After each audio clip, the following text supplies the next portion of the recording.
कोकण, मराठवाडा, विदर्भासह राज्यभरामध्ये चौफेर मुसळधार पाऊस बरसलेला आहे। विदर्भ, मराठवाड्यामध्ये मुसळधार पावसामुळे मोठं नुकसान सुद्धा झालंय। वादळी वारे आणि शेतात पाणी भरल्यामुळे पिकांचं मोठं नुकसान झालं आहे। त्यामुळे शेतकऱ्यांची चिंता वाढली आहे। तर नुकसानग्रस्त शेतकऱ्यांकडून तातडीने भरपाई देण्याची मागणी केली जाते। तिकडे कोकणातही पावसाचा हाहाकार पाहायला मिळतोय। जगबुडी, वशिष्ठी आणि कुडावळे या नद्यांना पूर आलाय। अनेक ठिकाणी पुराचं पाणी नदीकाठच्या परिसरात शिरलंय, त्यामुळे नुकसानही झालंय। तर दापोलीमध्ये आणि कुडावळे नदीला पूर आल्यामुळे दापोली मंडणगड महामार्गावरील वाहतूक ठप्प झालेली आहे। उत्तर महाराष्ट्रात सुद्धा मुसळधार पाऊस झाला आहे। नाशिक जिल्ह्यामध्ये मनमाड, नांदगावसह इतर भागामध्ये जोरदार पाऊस बरसला। तर जळगावमध्ये हतनूर धरणाच्या पाणी पातळीमध्ये वाढ झाली, त्यामुळे धरणातून विसर्ग सुरू करण्यात आला। तर धरणगाव तालुक्यामध्ये पिंपरी नदीला पूर आला, त्यामुळे इथलं जनजीवन विस्कळीत झालंय। पश्चिम महाराष्ट्रात सुद्धा जोरदार पाऊस झाला, त्यामुळे नद्यांची पाणी पातळी वाढलेली आहे। धरणांच्या जलसाठ्यात वाढ झाली आहे।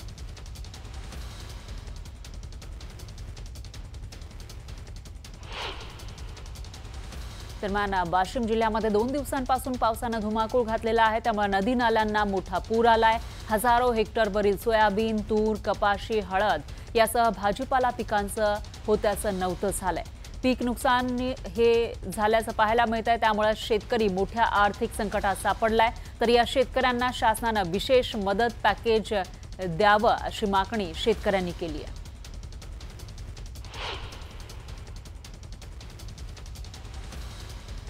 आणि इकडे नांदेड जिल्ह्यामध्ये मुसळधार पाऊस झाला आहे। इसापूर धरणातून पाणी सोडण्यात आलंय, त्यामुळे पैनगंगा नदीला पूर आला। हदगाव, हिमायतनगर, किनवट आणि माहूर या 4 तालुक्यांमधील शेतीला याचा मोठा फटका बसलाय। तर दुसरीकडे जालन्याच्या बदनापूर तालुक्यामध्ये मुसळधार पाऊस झाला। दरम्यान तालुक्यातील अनेक नदी नाल्यांना पूर आला। तालुक्यातील नजीक त्याचबरोबर पांगरी, भारखेडा आणि केळी गव्हाण यासह परिसरातील गावांमध्ये शेती पिकांचं मोठं नुकसान होण्याची शक्यता व्यक्त केली जाते। तर मुसळधार पावसामुळे अनेक नदी नाले ओसंडून वाहत आहेत, त्यामुळे शेतकरी संकटात सापडलाय। दरम्यान अमरावती जिल्ह्यामध्ये सलग दुसऱ्या दिवशी ढगफुटीसारखा पाऊस कोसळला।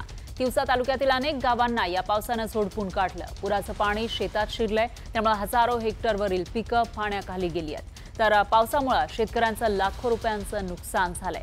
2 दिवसांपूर्वी ढगफुटी झाली, त्यामुळे चांदूर बाजार तालुक्यातील शेकडो हेक्टरवरील संत्रा बागांना याचा फटका बसला होता।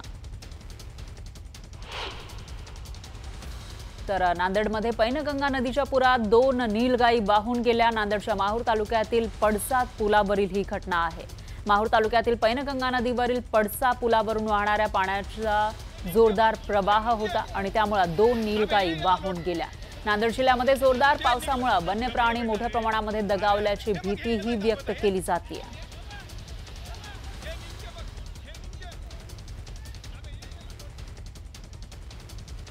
तर राज्यभरामध्ये सर्वदूर मुसळधार पाऊस बरसलाय, त्यामुळे धरणांच्या पाणी पातळीमध्ये वाढ झाली आहे। त्यामुळे पाण्याची चिंता मिटली आहे। गोंदियामध्ये इटियाडोह धरण भरून वाहत आहे, त्यामुळे नदीकाठच्या गावांना हाय अलर्ट जारी करण्यात आलाय। तिकडे उत्तर महाराष्ट्रामधील महत्त्वाचं धरण म्हणजे हतनूर धरण मुसळधार पावसामुळे जलसाठ्यामध्ये वाढ झाल्यानं धरणाच्या 14 दरवाजे हे उघडलेले आहेत आणि विसर्ग सुरू करण्यात आलाय। तर कोल्हापुरातील राधानगरी धरणातून सुद्धा विसर्ग सुरू करण्यात आलाय। धरणाचे 3 दरवाजे उघडलेत। नद्यांच्या पाणी पातळीमध्ये वाढ झाली आहे। तर पश्चिम घाट भागातील कोयना धरणाच्या जलसाठ्यामध्ये सुद्धा वाढ झाली आहे आणि विद्युत निर्मिती गृहातून विसर्ग सुरू करण्यात आलाय। तर तुळशी तलाव भरलाय, त्यामुळे मुंबईकरांनाही दिलासा मिळालाय। मुसळधार पाऊस बरसलाय, त्यामुळे तुळशी तलाव हा ओव्हरफ्लो झालाय।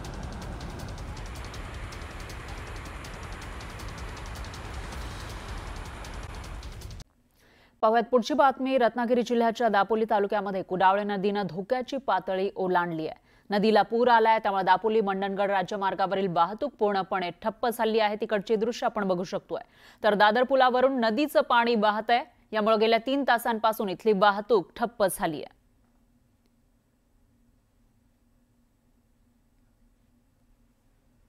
दरम्यान गोंदिया जिल्ह्यातील अर्जुना मोरगाव तालुक्याच्या गोठणगाव इथल्या इटियाडोह धरण हे ओव्हरफ्लो झालं आहे। गाढवी नदीकाठच्या गावांना त्यामुळे सतर्कतेचा इशारा देण्यात आलाय।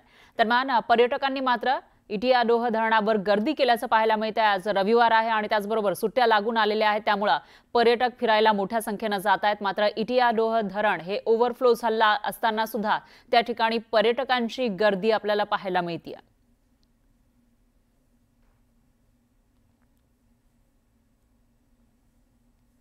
तर इकडे मुंबईमध्ये 2 दिवसांपासून पावसाचा जोर कायम आहे। मुसळधार पावसामुळे मुंबईकरांना पाणी पुरवठा करणाऱ्या 7 तलावांपैकी तुळशी तलाव ओसंडून वाहू लागलेला आहे। त्याची ही दृश्य आपण बघू शकतोय न्यूज 18 लोकमतच्या माध्यमातून।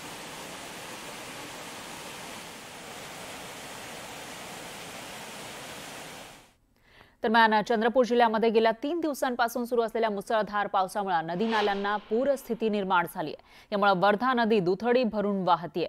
गडचांदूर मार्गावरील भोयेगाव पुलावरून पाणी वाहू लागलेलं आहे। त्यामुळे नागरिकांच्या सुरक्षिततेच्या दृष्टीने गडचांदूर चंद्रपूर मार्ग वाहतुकीसाठी बंद करण्यात आलाय। अमरावती आणि यवतमाळ जिल्ह्यातील दमदार पावसाने वर्धा नदीच्या पाणी पातळीत मोठी वाढ झाली आहे। तर अमरावती आणि वाशिम जिल्ह्यातही पाऊस सुरू आहे, त्यामुळे पूर्णा नदीची पाणी पातळी वाढलेली आहे। त्यामुळे अकोला जिल्ह्यातील गांधीग्राम इथल्या शिवमंदिर हे पाण्याखाली गेलंय। अकोला अकोट या मार्गावर गांधीग्राम इथं सध्या नवीन पूल बांधण्याचं काम सुरू आहे। उद्या श्रावण महिन्याचा शेवटचा सोमवार आहे। अकोला शहरात मोठी पालखी आणि कावड यात्रा यावेळी असते, त्यामुळे भाविकांनी नदीपात्राजवळ जाताना काळजी घ्यावी असं आवाहन प्रशासनानं केलंय।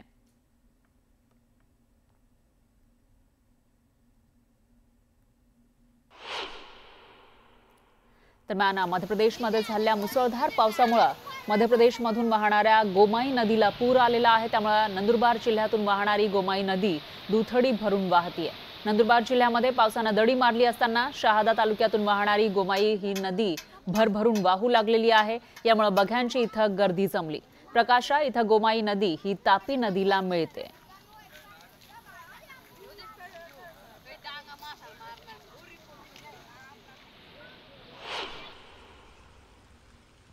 दरम्यान इकडे रत्नागिरी जिल्ह्यातल्या सर्वात मोठ्या नद्यांपैकी एक नदी असलेल्या खेडमधील जगबुडी नदीने जवळपास धोक्याची पातळी गाठलेली आहे। त्यामुळे खेड शहरातील मटन मच्छी मार्केट परिसरामध्ये पुराचं पाणी शिरलं। 15 ते 20 दुकानांमध्ये पाणी शिरलं, त्यामुळे मटन मच्छी मार्केटचा संपर्कही तुटलाय।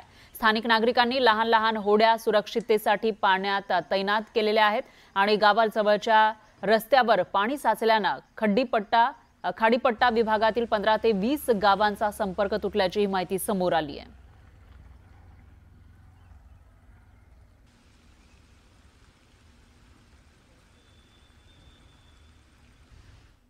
तर रत्नागिरी जिल्ह्यातल्या खेडमधील जगबुडी आणि नारंगी नदीने जवळपास धोक्याची पातळी गाठलेली आहे। त्यामुळे दोन्ही नद्यांना पूरसदृश स्थिती निर्माण झाली आहे। परिणामी खेड दापोली या मुख्य राज्यमार्गावर एकविरा नगर या परिसरामध्ये पुराचं पाणी साचलंय। त्यामुळे खेड दापोली आणि मंडणगड या मार्गावरील वाहतूक पूर्णपणे ठप्प झाली आहे। एसटी बसेस तसंच लहान वाहनं रखडलेली आहेत। नदीकाठी कोणीही विनाकारण जाऊ नये असं आवाहन प्रशासनानं केलंय। याचा थेट घटनास्थळावरून आढावा घेतलेला आहे आपले प्रतिनिधी चंद्रकांत बनकर यांनी।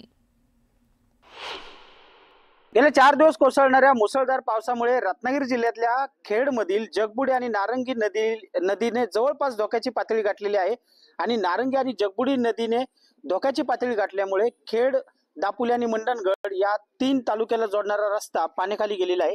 खेड शहरातील एकविरा नगर परिसर आहे आणि या एकविरा नगर परिसरात आपण बघू शकता की या रस्त्यावरती आता गुडघ्याच्याही वरती पाणी आहे। त्याच्यामुळे या मार्गावरील वाहतूक गेल्या 1 ते 1.5 तासापासून ठप्प आहे। नारंगी नदीनं रौद्र रूप धारण केलेलं आहे आणि नारंगी आणि जगबुडी या दोन्ही नद्या जवळपास धोक्याच्या पातळीवरती पोहोचल्यामुळे पाणी जे आहे हे या खेड दापोली या मुख्य राज्यमार्गावरती आलेलं आहे आणि गेल्या 1.5 तासापासून या मार्गावरची संपूर्ण वाहतूक ठप्प आहे। एसटी असेल किंवा लहान गाड्या असतील, सर्व वाहने जे आहेत ही या ठिकाणाहून जाणं येणं हे बंद झालेलं आहे। आणि ही आता या वर्षी जवळपास या पाऊस लागल्यापासून जून पासून ते आता ऑगस्ट पर्यंत 4 ते 5 वेळा या मार्गावरची वाहतूक तासनतास बंद राहिलेली आहे। आणि आता पाऊस जरी थोडा थांबलेला असला, पाणी जरी थोडं ओसरत असलं तरी सुद्धा अजून हा मार्ग पूर्ववत होण्यासाठी पुढील कित्येक तास लागण्याची शक्यता नाकारता येत नाही। त्यामुळे प्रशासनाने देखील या ठिकाणी सतर्कतेचा इशारा दिलेला आहे। नदीकाठी कोणीही न जाण्याचा इशारा या ठिकाणी प्रशासनाने दिलेला आहे. चंद्रकांत बनकर, न्यूज 18 लोकमत, खेड, रत्नागिरी.